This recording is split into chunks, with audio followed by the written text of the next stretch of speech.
let's talk a little bit more about those tandem repeats because they become very important in DNA. As we were talking about, there's portions of the DNA where you see a sequence of bases that are repeated numerous times. And we call them tandem repeats.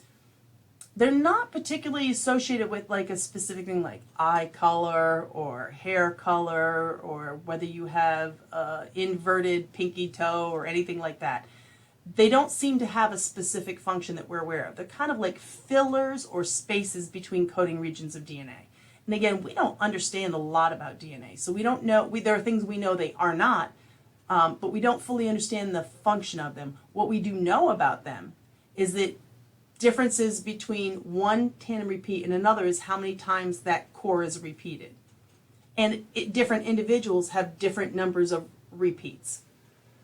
There's great variation among that. So that becomes now something that's very unique about people's DNA. So each person has two different copies of the chromosomes, one that comes from the mother and one that comes from the father. So in one chromosome, you might have a tandem repeat that repeats 3 times, and in another chromosome, you might have one that repeats 5 times. So you'll have 2 different copies with 2 different numbers of repeats. So these tandem repeats are what we're going to use to determine one individual from another through DNA typing. So we're only focusing on a very small section of that total genome to the entire, all of the full complement of all the DNA in a cell. Only a small portion of it is what we're typing individuals off of forensically. Just to make sure we understand these short tandem repeat polymorphisms. So these are things that differ from individual to individual. In this particular case of this one, the example is a repeating unit that repeats CAG. So note that if I look at this chromosome 2, I see first I have this starting section, and notice this starting section CGATATTCC. They're the same on this one and this one and on this one and on this one. So we have like a section that's all the same, and then we start to see these repeats. So this one is CAG, CAG, CAG. So on that top one, it repeated 3 times. And then you see after that, it went to ATC, so it changed. Down here, I see CAG, CAG, CAG, CAG, CAG. So that one is 5 times. So this one is the same base pair. And notice over here on the right, this part here is the same. ATG, ATCG, AATG, TC. And if we look here, these are all the same. So it's like we have those duplications that come in there, and in this case it replicated 3 times. In this case it replicated 5 times. Now what you would find is maybe this is individual 3, so this copy came from the mother and this copy came from the father, so they have a 3 repeat on one copy and a 5 repeat on another copy. I go to another individual and note that this one has a 5 repeat on one copy, and on the bottom I have CAG, CAG, CAG, CAG, CAG, CAG, CAG. So 7 repeats. And so this is what they're really doing an analysis of. How many times does that repeat? It's looking for very specific areas where we see these things happening, and we'll get into that in just a minute. So there were 2 types of polymorphisms that we could use for DNA typing. One is something called a restriction fragment length polymorphisms. And this is the tandem repeat that was used in the original and the early level of DNA. So this was early in the 90s. We were using these RFLPs.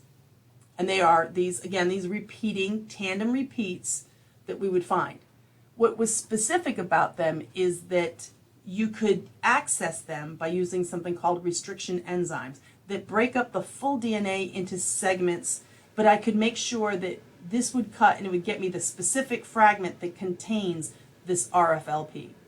So I'd have to do a chemical reaction, take the DNA, add in these restriction enzymes that cuts it all up into a bunch of confetti pieces, and then I need to do some filtering out to get out the pieces I want, and then I could take that and put it into electrophoresis gel to do an analysis on it.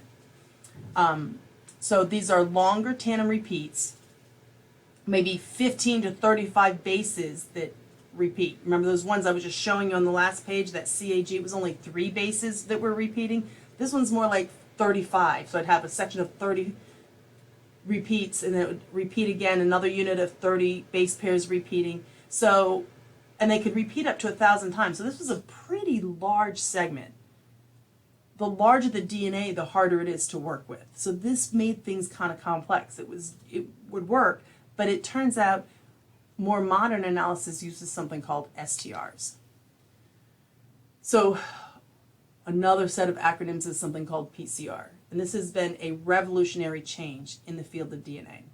PCR, and we'll talk about it in its own section, is a technology where you can replicate many, many, many copies of these tandem repeat areas. So I can only use PCR in very short segments.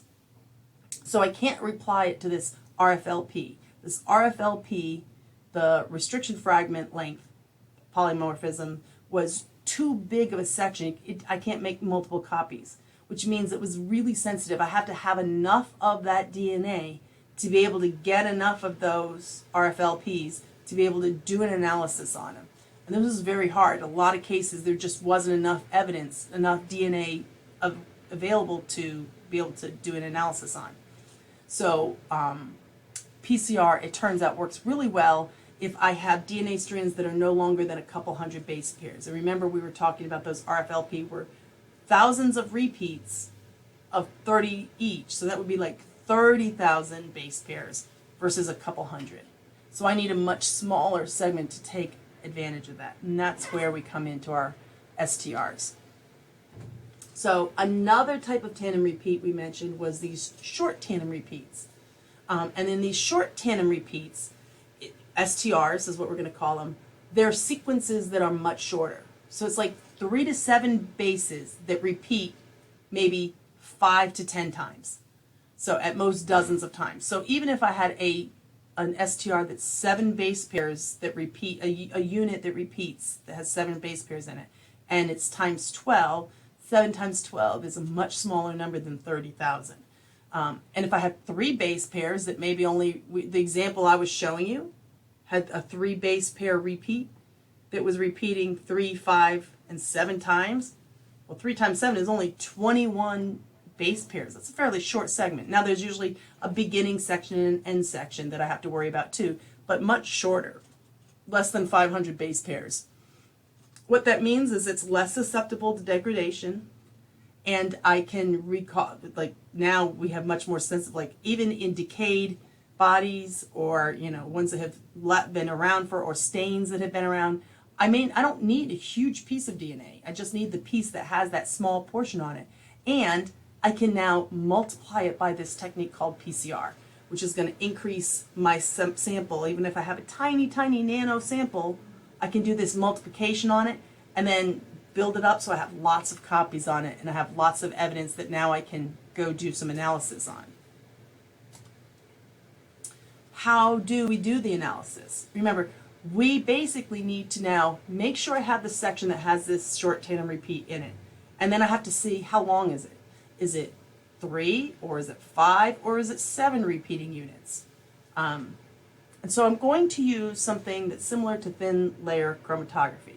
We didn't end up talking about that this semester very much, but it's a separation technique that's going to separate these segments based off their length. So I first get a section of DNA, and I have to get just the part with the tandem repeat in it. If I were using the old style, the restriction fragment length polymorphisms, tandem repeats, I would use restriction enzymes, add it in, cut it all up. And then I could use PCR to create many copies of that segment if it's with that short tandem repeat. So this is this combination of I cut out a section that's got what I need in it, and then I use PCR and amplify it. So now I've got a whole bunch of pieces of confetti. That's basically what we're doing. It's cutting it up with a whole bunch of pieces of confetti of different length, and I want to now sort them by length.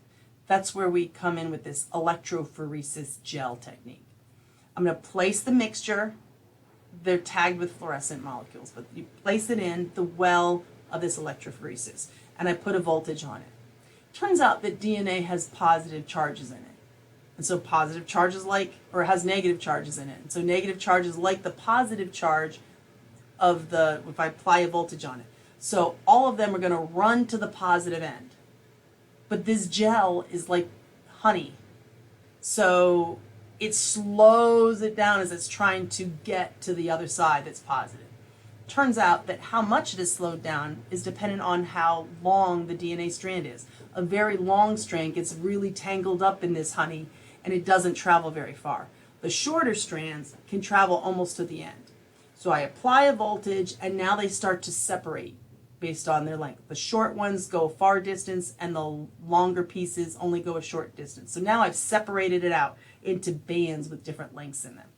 And from that, now I can separate the fragments and I can see them we usually use some kind of fluorescent tag to be able to finish the gel, take it off, and now I sort of image it with its fluorescent and I can see these bands. You've probably seen a picture of an electrophoresis gel, even if you didn't know what it was, where it sort of shows bands along there. And I can see, okay, I can see what was in this particular DNA. So here's how this thing works. I take a person's sample, and I'm going to look at one specific STR called TH01. They have lovely names. There's lots of acronyms in this unit. And it has this repeating sequence of an AATG. So it's 4 base pairs that will repeat, sometime between 5 and 11 repeats of it. So I do a forensic examination. I extract this specific area of the DNA that has the TH01.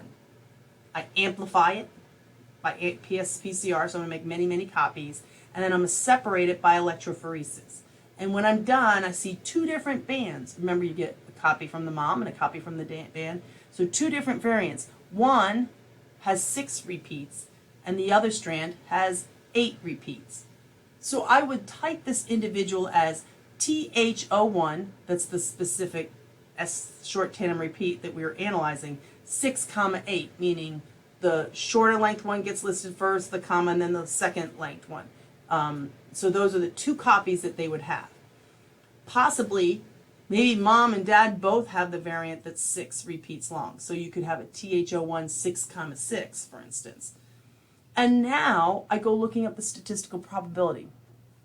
So I would go find how much of the population has TH01 6, how much has TH01 8, and I could do some statistics to say 3.5% of the population has this specific variant. Now that's not so helpful when I just do one STR, but when I start doing now 20 different short tandem repeats in the DNA, one's a TH01, one's a different one, now I start to have very specific probabilities that are really unique to one particular individual. That's where the power comes in. So what makes it so attractive is that there are hundreds of different types of these short tandem repeats. So if I can have characterized several of them, I have a very small likelihood that I'm going to have 2 people with the same set of those short tandem repeats. And so this is where we can do this multiplex and where I can say, okay, but I know what is the probability of this one and this one and this one, and we can use that product rule to determine how likely it is that someone would have this specific set of all of these. Previously, they had a specific set of 13 short tandem repeats that they looked for. They had specific ones that everybody agreed on. We're going to look for these specific ones. And that was what was entered into the CODIS database. In 2017, to get more specific, they jumped it from 13 to a set of 20 STRs. And we're going to get specific and look at some specific ones in that database. So there's 20 different patterns of different loci on the genes where I know where I can find the short tandem repeat and I can do an analysis of it. So this is one example. This is something we call a triplex system. it is one gene that happens to have 3 different short tandem repeats in it. So I can now do 3 different ones. Here I see a version. This is showing me a electrophoresis gel. So this is, as it's going all the way up, this is suggesting that these are the short ones and these are the long ones. I'm not sure which one is the end, because it would be whatever the positive voltage end was. This one's not showing the well where it started, but the further they go, the shorter they are. So I see 2 bands, right? Because I have 2 copies of this one, 2 copies of this one, and 2 copies of this one. Now, if I had 2 different sets of DNA and I want to say, are they the same? I can run them side by side, making sure, of course, not to contaminate them, and say that these are all identical. So I know that these 2 samples have the same set of short tandem repeats on 3 different loci. So that's suggesting I have a pretty good match. I could definitely figure out what is the probability that 2 random samples would have these same sets of short tandem repeat lengths.